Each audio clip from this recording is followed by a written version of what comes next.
پھٹی ہوئی چپل، سادہ کپڑوں میں ملبوس، دہائیوں پرانے ہتھیار ہاتھوں میں اٹھائے، آخر یہ ہیں کون لوگ جنہوں نے اپنے سے کئی گنا زیادہ طاقتور اور جدید ٹیکنالوجی سے لیس ملک اسرائیل کے یکے بعد دیگرے 4 بحری جہازوں کو قبضے میں لے کر پوری دنیا میں اسرائیل کی جگ ہنسائی کی ہے؟ جی ہاں، یہ دنیا عرب کے غریب ترین ملک یمن کے مقاومتی تنظیم انصار اللہ کے مجاہدین ہیں، جنہیں دنیا حوثیوں کے نام سے جانتی ہے۔ انصار اللہ کون ہے، یہ کیسے وجود میں آئی اور یہ اسرائیل کے لیے درد سر کیوں بنی ہوئی ہے، یہ سب کچھ ہم اس ویڈیو میں بتائیں گے۔ ناظرین، سعودی عرب کے جنوب میں واقع یمن، جس میں زیدی ایک طویل اور طاقتور تاریخ رکھتے ہیں، زیدیوں نے سینکڑوں سال تک یمن پہ حکومت کی ہے۔ یمن کی 45% آبادی بھی زیدیوں پر مشتمل ہے۔ 1962 میں زیدیوں کے آخری حکمران امام بدر الدین کے خلاف فوجی افسروں نے بغاوت کر کے جمہوری نظام قائم کیا۔ اس کے بعد یمن میں خانہ جنگی شروع ہوئی۔ اسی کشمکش میں 1967 میں یمن 2 حصوں شمالی یمن اور جنوبی یمن میں تقسیم ہو گیا۔ تقسیم اسی طرح چل رہی تھی کہ 80 کی دہائی میں شمالی اور جنوبی یمن کے درمیان اتحاد کے لیے مذاکرات ہوئے اور 1990 کو دونوں حصوں میں اتحاد سے یمن پھر سے ایک ہو گیا۔ علی عبداللہ صالح، جو 1967 سے ہی شمالی یمن کے صدر تھے، اتحاد کے بعد پورے یمن کے صدر بن گئے۔ ناظرین، انصار اللہ تحریک کا آغاز 1990 میں صوبہ صعدہ میں ہوا۔ اسے زیدیوں کے سابق رکن پارلیمنٹ اور مذہبی اسکالر حسین الحوثی نے قائم کیا۔ ابتدائی طور پر تحریک نوجوانوں کی علمی و عملی تربیت اور فلاحی امور سے وابستہ تھی، لیکن بعد میں 2003 میں عراق پر امریکی حملے کی مخالفت کے نتیجے میں انصار اللہ سیاسی طور پر ابھر کر سامنے آئی۔ یمن کا اندرونی بحران 2004 میں اس وقت شروع ہوا جب حوثیوں نے امریکہ اور اسرائیل کے خلاف موقف اختیار کیا۔ انصار اللہ کے سربراہ حسین الحوثی نے امریکی اور اسرائیلی سامان کے بائیکاٹ اور یمنی حکومت اور امریکہ کے اتحاد کی مخالفت کا نعرہ بلند کیا۔ حسین الحوثی نے صدر صالح پر تنقید کرتے ہوئے اسے امریکی حمایت یافتہ ڈکٹیٹر قرار دے دیا اور اللہ اکبر، مرد آباد امریکہ، مرد آباد اسرائیل، یہودیوں پر لعنت اور اسلام کی فتح کے نعروں کو اپنی تحریک کا سرکاری نعرہ قرار دیا، جس کے بعد یمنیوں کی ایک بڑی تعداد نے حوثیوں کے موقف کا خیر مقدم کیا۔ صنعا گرینڈ مسجد میں نماز جمعہ کے دوران امریکہ اسرائیل مخالف نعرے لگائے گئے، جس کے بعد صدر صالح، جو اسرائیل و امریکہ کے حامی تھے، انہوں نے حسین الحوثی کو گرفتار کرنے کے لیے فوج بھیجی، جس سے حکومت اور حوثیوں کے درمیان پہلا مسلح تصادم شروع ہوا، جس کے بعد امریکی ایما پر حسین الحوثی کی تحریک کو کچلنے کا فیصلہ کیا گیا اور صدر عبداللہ صالح نے فوج کشی کر کے حسین الحوثی سمیت انصار اللہ کے کافی لوگوں کو شہید کر دیا، جس کے بعد ان کے بھائی عبد المالک حوثی نے تحریک کی قیادت سنبھالی۔ حسین الحوثی کی شہادت کے بعد انصار اللہ کو حوثی تحریک بھی کہا جانے لگا۔ حوثی چونکہ یمنی حکومت کے امریکہ اور سعودی عرب کے ساتھ تعلقات کو مضبوط بنانے میں رکاوٹ تھے، اسی لیے حکومت کے ساتھ ان کی پے در پے مسلح جھڑپیں جاری رہیں۔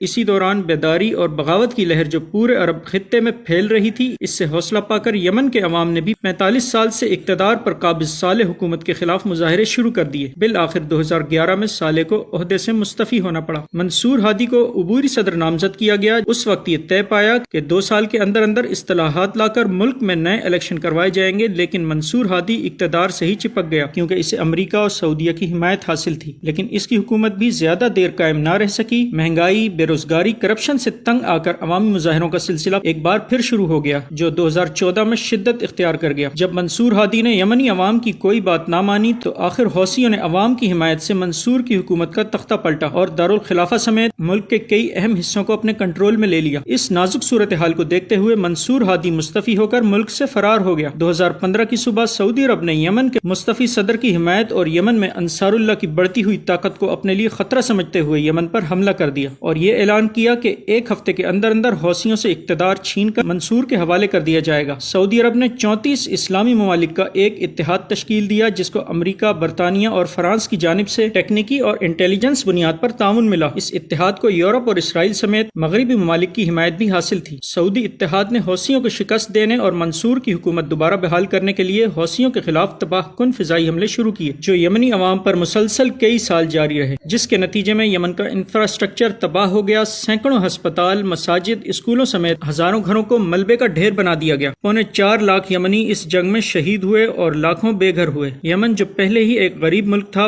بد سے بدتر ہو گیا، لیکن اس کے باوجود درجنوں ممالک کا سعودی اتحاد مغربی ممالک کی جدید ٹیکنالوجی کے ساتھ مل کر بھی حوثیوں کے جذبے کو شکست نہ دے پایا، بلکہ حوثی مزید مضبوط ہوتے گئے اور انہوں نے اتحادی فوج کو ناک رگڑنے پر مجبور کر دیا۔ 7 سال بعد سعودی عرب جنگ بندی پر مجبور ہوا۔ اس دوران حوثیوں نے تمام تر بندشوں کوششوں کے باوجود ایران کی مدد سے ہتھیاروں کے معاملے میں اپنے آپ کو خود کفیل بنایا اور نہ صرف عام ہتھیار بلکہ ڈرون اور بیلسٹک میزائل میں خود کفیل ہو گئے اور انصار اللہ دوسری حزب اللہ بن گئی۔ 7 اکتوبر کے بعد جب اسرائیل نے نہتے فلسطینیوں پر فضائی بمباری شروع کی تو حزب اللہ کے ساتھ انصار اللہ نے بھی غیرت ایمانی کا مظاہرہ کرتے ہوئے اسرائیل کے خلاف نہ صرف جہاد کا اعلان کیا بلکہ ہزاروں کلومیٹر دور ہونے کے باوجود اسرائیل پر کئی میزائل بھی داغے جنہیں سعودی عرب نے روک کر اسرائیل کا دفاع کیا، لیکن حوثیوں نے ہمت نہ ہاری اور اپنی اہم جغرافیائی پوزیشن اور اسٹریٹجی کا استعمال کرتے ہوئے اپنی سمندری حدود کو اسرائیل کے جہازوں کے لیے نو گو ایریا بنا دیا۔ ناظرین، یہ بات واضح رہے کہ دنیا کے مختلف ممالک کی سمندری تجارت کا 80% اور سمندر میں سفر کرنے والے تمام بحری جہازوں کا 12% نہر سوئس سے گزرتا ہے، اور یمن کی جغرافیائی پوزیشن یہ ہے کہ بحری جہازوں کا یہ حجم اب نائب باب المندب اور یمن کی انصار اللہ اور صنعاء کی حکومت کے زیر کنٹرول ہے۔ انصار اللہ نے اسرائیل کے 4 تجارتی جہازوں کو اپنے قبضے میں لے کر ثابت کر دیا ہے کہ وہ اسرائیل کی معیشت کو غیر محفوظ بنانے کی مکمل صلاحیت رکھتا ہے۔ اس کے ساتھ ہی باقی دنیا کو بھی پیغام دیا کہ مختلف ممالک بشمول یورپ کی سمندری تجارت انصار اللہ کی دسترس میں ہے، اور انصار اللہ کے یہ حملے ان ممالک کو مجبور کرتے ہیں کہ وہ اسرائیلی حکومت کو غزہ میں نہتے عوام پر ظلم کرنے سے روکیں تاکہ سمندری تجارت جاری رہ سکے۔ اس کے ساتھ ہی انصار اللہ نے دوغلی پالیسی والے اردغان کو بھی بے نقاب کیا، کیونکہ قبضے میں لیے گئے 4 جہازوں میں ایک جہاز پر سامان ترکی سے لادا گیا تھا جو بھارت جا رہا تھا۔ اس کے ساتھ ہی آپ کو بتاتے چلیں کہ دنیا کی 40% توانائی بھی آبنائے باب المندب سے گزرتی ہے، کیونکہ روس یوکرائن جنگ کے بعد روس کے راستے یورپ پہنچنے والی توانائی تقریباً بند ہے۔ اسی کے ساتھ انصار اللہ اب امریکی ڈرون کو نشانہ بنا کر اور اسرائیلی تجارتی جہازوں کو قبضے میں لے کر یورپی توانائی کی منڈی اور معیشت پر منفی اثر ڈال رہا ہے، اور یہ سب ایسے وقت میں ہو رہا ہے کہ یورپ میں موسم سرما کا آغاز ہو رہا ہے۔ یمنی انصار اللہ مد مقابل متکبر اور جابر قوتوں کے ساتھ کئی سال سے لڑتے ہوئے انہیں پے در پے شکست دے کر دنیا کی صف اول کی طاقتوں میں سے ایک بننے جا رہی ہے۔